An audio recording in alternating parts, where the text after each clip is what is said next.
Islom davrining so'ngida Eronda choyni shirin qilish uchun shakar o'rnida xurmo va uzumdan foydalanishadi. Va bu ular uchun bitta odat edi, lekin bu odatdan inglizlar uncha ham xursand emas edi. Chunki Eron kabi katta va nufuzli bozorda ular shakarni sotish olmayotgandi.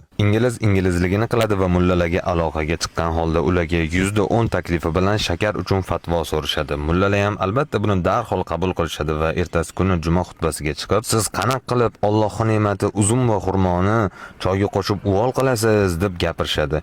Va bundan keyin Eronda shakar biznesi shunchaki portlab ketadi. Ishli joyga tushganda esa inglizlar doimgidek shartnomani bir tomonli qilib davom ettirishadi va pul berishni to'xtatishadi. Bundan keyingi juma xutbasida ozgina gaplar o'zgaradi va shakar kofirni chiqargan narsasi, u bizga to'g'ri kelmaydi deb gapirishadi. Mullalarning bu gapidan keyin Eron xalqi shakarni ba'zisi olib chiqib yoqadi, ba'zisi olib chiqib to'kadi. Shunaqa qilib shakar biznesi uxlaydi.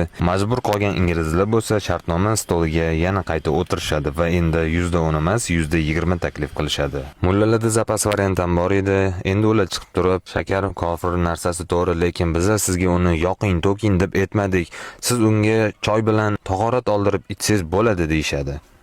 Albatta ishlar yana joyiga tushadi. Ya'ni tashqarini ko'rdim, mashalloh, ichkariga kirdim, astag'firulloh.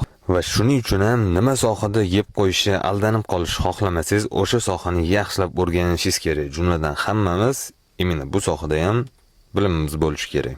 Salomat bo'ling.